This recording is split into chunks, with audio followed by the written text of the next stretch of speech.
इस मेरे एक छोटे से गांव में बहुत बड़ी बड़ी हस्तियां बना रही हैं और ऐसे अवसर दुर्लभ आते हैं जब इतना महत्वपूर्ण जमावड़ा होता है। और आप देखिए कि इनका इतने सारे लोग हैं, हर व्यक्ति कीमती है यहाँ पर और बहुत महत्वपूर्ण है। तो मैं आज इस हमारी पर्यावरण के बारे में जो संगोष्ठी है इसमें हमारे आज के अध्यक्ष महोदय, हमारे आदरणीय भाई साहब श्री धीरेन्द्र जी राहुल हमारे मार्गदर्शक भी हैं और इंटेक के जो राष्ट्रीय स्तर के पदाधिकारी हैं और हमारे देश भर से आए हुए पर्यावरणविद, सामाजिक कार्यकर्ता और 12 जिले भर से आए हमारे एक्टिविस्ट जो शाहबाद जंगल बचाने का एक महत्वपूर्ण ज्वलंत मुद्दा है हमारा, उस पर काम कर रहे हैं। इनका हार्दिक स्वागत है। और हमारे भाई जितेंद्र जी शर्मा साहब जो हमारे बहुत ऊर्जावान साथी है, ये आज जो हमारे इस गांव में सब लोग जो पधारे हैं इसका श्रेय मैं इनको देता हूँ। सभी मेरे बंधुओं, ये आज बहुत महत्वपूर्ण जो है ये मुद्दा है हमारा पर्यावरण। ये आप सब लोग धरती बचाने वाले, जल जंगल जमीन, ये हमारी वैश्विक हमारी बुनियादी मूलभूत जरूरत है इस देश में। यदि हमें शुद्ध पर्यावरण नहीं मिलेगा तो और सारी चीजें इतनी महत्वपूर्ण नहीं होती है। आप देखिए कि दिल्ली में जो लोग हैं उनकी उम्र 10 साल कम हो गई है इस प्रदूषण से, और दिल्ली आज रहने लायक नहीं है। जो हमारे देश भर का जो माहौल बनता जा रहा है महानगरों का, और फिर उसके बाद बढ़ता हुआ हमारे जो बड़े शहर हैं वो भी इस प्रदूषण की चपेट में आते जा रहे हैं। और इसके लिए जो सबसे जरूरी है, जो बचाना है, हमें जंगल, प्रकृति, पर्यावरण को बचाना है, ये सबसे बड़ा मुद्दा है। जो इसके लिए काम करते हैं वो बहुत महत्वपूर्ण लोग हैं और ये धरती बचाने का काम कर रहे हैं। और इसके बिना, इस काम के बिना मैं समझता हूँ कि इससे महत्वपूर्ण और टॉप प्रायोरिटी का काम जो आप कर रहे हैं। अब मैं आज के इस राष्ट्रीय पर्यावरण संगोष्ठी में हमारा जो मेरा जो विषय है पत्रवाचन का, इस पर आता हूँ। विषय है शाहबाद जंगल वन्य जीव संरक्षण, जलवायु परिवर्तन, जैव विविधता, आर्थिक महत्व संरक्षण। शाहबाद जिला 12 राजस्थान का कंजर्वेशन रिजर्व फॉरेस्ट जैव विविधता, वन्य जीव संरक्षण, पर्यावरणीय संतुलन की दृष्टि से राष्ट्रीय धरोहर है। यह जंगल न केवल जलवायु परिवर्तन के दुष्प्रभावों को नियंत्रित करता है बल्कि लाखों लोगों की सामाजिक आर्थिक जीवन रेखा भी है। वर्तमान समय में इस क्षेत्र में प्रस्तावित बिजली परियोजना Greenko energy private limited Hyderabad, इसकी पारिस्थितिकी एवं पूरे कंजर्वेशन रिजर्व फॉरेस्ट के अस्तित्व पर ही गंभीर खतरा उत्पन्न हो गया है। मेरा यह पत्रवाचन शाहबाद जंगल के महत्व और इसके संरक्षण की अनिवार्यता पर प्रकाश डाल रहा है। शाहबाद जंगल की पारिस्थितिकी और जैव विविधता। शाहबाद कंजर्वेशन रिजर्व फॉरेस्ट और इसकी जैव विविधता हजारों वर्षों में भौगोलिक परिस्थितियों और पर्यावरणीय आवश्यकताओं के अनुसार विकसित हुई है। इसको नष्ट कर कृत्रिम परिस्थितियों में इसकी क्षतिपूर्ति संभव है। सरकार ये कहती है कि हम पेड़ के बदले पेड़ लगा दें, एक पेड़ के बजाय 10 पेड़ लगा दें। ऐसा तो संभव नहीं है कि सरकार ने जहां अपने वादे किए हो वहां पेड़ लगा दिए हो। लेकिन मैं आपको बताता हूं कि जो कहीं की जो डाइवर्सिटी बनती है, जैव विविधता बनती है, वहाँ की भौगोलिक परिस्थितियों को देखकर हजारों सालों में डेवलप होती है। ये बायोडाइवर्सिटी हजारों सालों में डेवलप होती है वहाँ की परिस्थितियों को और वहाँ की भौगोलिक एनवायरमेंट के हिसाब से। तो आप इसका पेड़ को यहाँ से काट के, जंगल को मिटा के, और आप जैसलमेर में पेड़ लगाने की योजना हमें आश्वासन यानी कि पर्यावरण को या देश को ये बताया जा रहा है कि हम इस जंगल को, तो शाहबाद के जंगल को तो काटेंगे और इसके एवज में जैसलमेर में पेड़ लगाएंगे। क्या यह संभव है क्या कि जैसलमेर की जो थार का मरुस्थल है, वहाँ हमारे जो शाहबाद के, जहाँ पर आप देखिए कि 450 तो हमारी औषधीय पौधों में से 332 प्रजातियां पूरी दुनिया में 500 पाई जाती है, जिसमें 450 मिलती है, 50 तो शायद लुप्त हो गई है। 450 में से 332 मेडिसिनल प्लांट हमारे शाहबाद जंगल। अब इसकी भरपाई जैसलमेर में जाकर थार के वन में क्या सरकार किसे बेवकूफ बना रही है?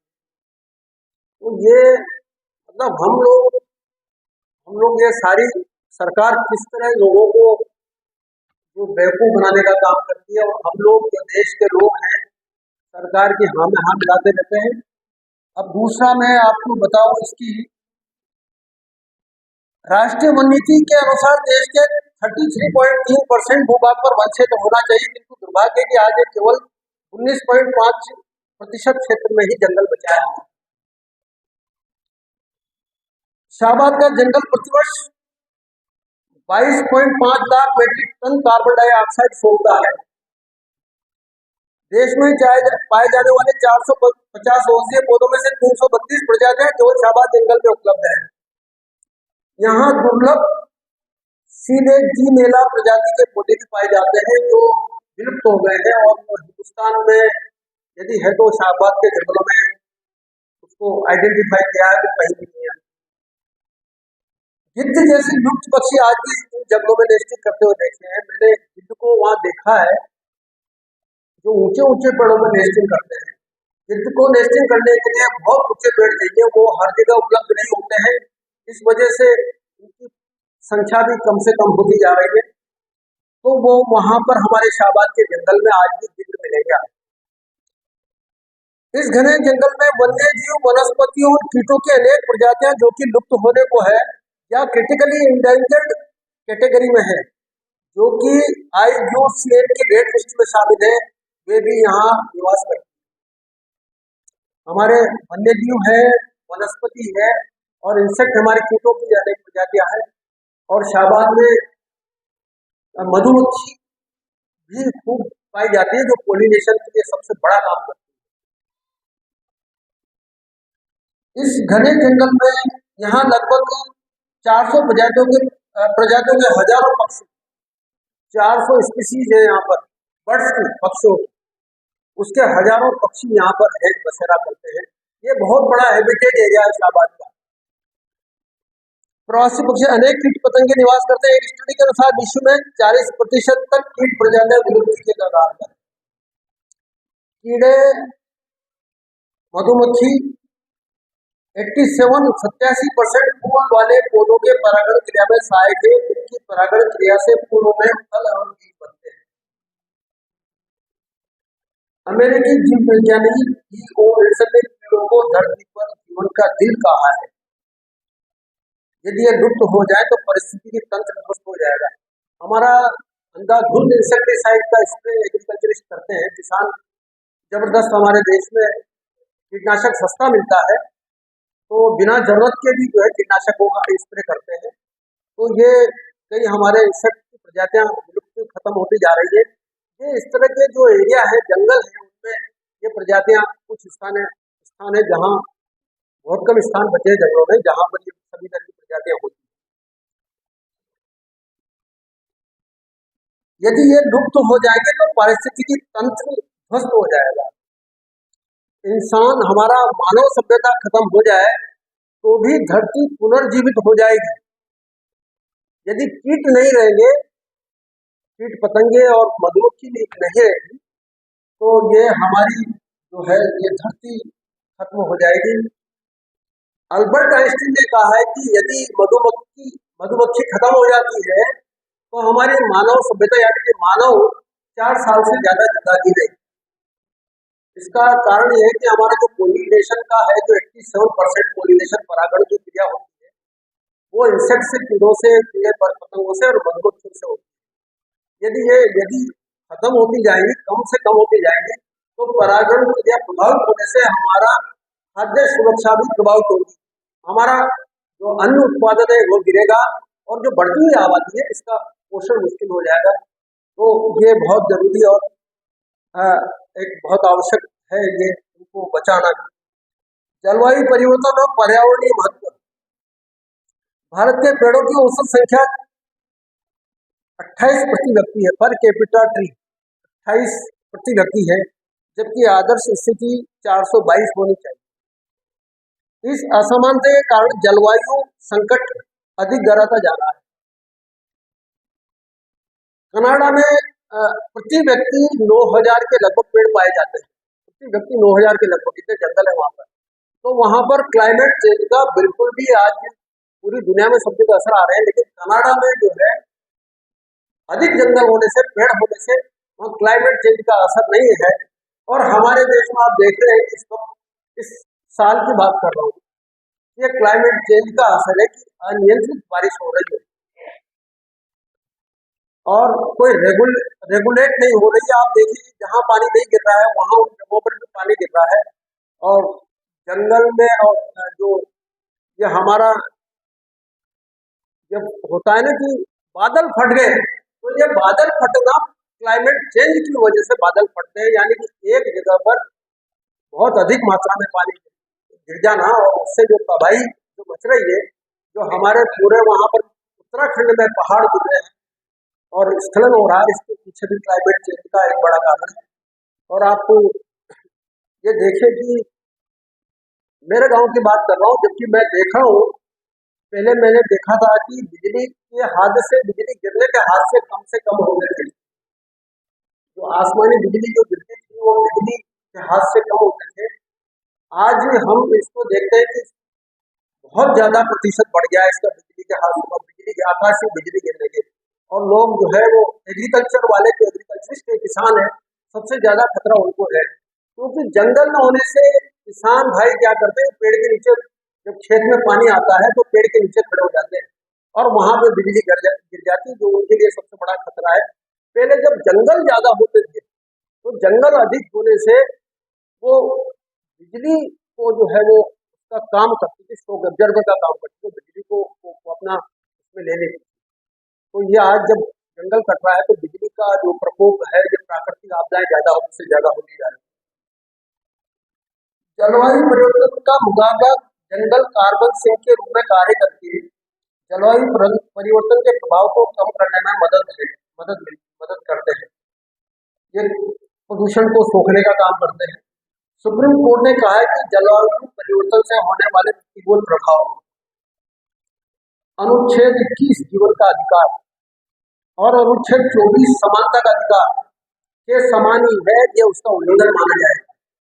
जलवायु परिवर्तन से आपको उसका असर आपके ऊपर न हो, ये आपका बुनियादी अधिकार है और पर्यावरण आपका बुनियादी हक है, ये सुप्रीम कोर्ट ने माना है। शाहबाद का विशाल भूभाग प्राकृतिक रेन वाटर हार्वेस्टिंग और भूजल रिचार्ज सिस्टम की तरह कार्य करता है, जिससे देश की जल तालिका संतुलित रहती है। शाहबाद का जो हमारा 1000 वर्ग किलोमीटर का जंगल है, इसमें बारिश जब होती है तो अंडरग्राउंड वाटर रिचार्ज सिस्टम होता है, जो पूरे देश में उसका असर होता है। तो यदि ये जंगल कटेगा तो भूमिगत जलस्तर, जो हमारी बहुत बड़ी समस्या है कि जलस्तर नीचे से नीचे जाता जा रहा है और हमें अशुद्ध पानी मिलता है, बहुत प्रदूषित पानी मिलता है, और ज्यादा इस पर असर आएगा। ग्रीन को इस प्रस्तावित ग्रीन को एनर्जी से जो हमें खतरा होगा वो मैं आपको बता रहा हूँ। ग्रीन को एनर्जी प्राइवेट लिमिटेड द्वारा शाहबाद में पंप्ड स्टोरेज पावर प्रोजेक्ट प्रस्तावित है। इसके लिए 408 हेक्टेयर वन भूमि एवं अतिरिक्त 200 हेक्टेयर वन भूमि 200 हेक्टेयर भूमि, कुल 608 हेक्टेयर भूमि का जो है वितरण हो गया है। और उस 608 हेक्टेयर भूमि में करीब 5 लाख पेड़ का। और फिर आप देखिए कि वो जब कारोबारी और औद्योगिक गतिविधियां शुरू होती है जंगल कटने के बाद, तो वो जो हमारा जंगल है वो कोई जंगल उसके बाद वो सारा वो खत्म हो जाएगा। अभी भी अतिक्रमण का असर है, उसके बाद जो है कोई भय नहीं रहेगा और लोग बाग जो है अतिक्रमण करके उस जंगल काट के पूरे जंगल को हमारा 1000 वर्ग किलोमीटर का जंगल प्रभावित होगा।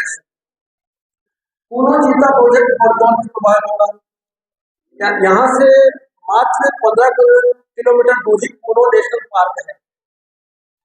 हम जब शाहबाद में जाते हैं तो वहाँ बिल्कुल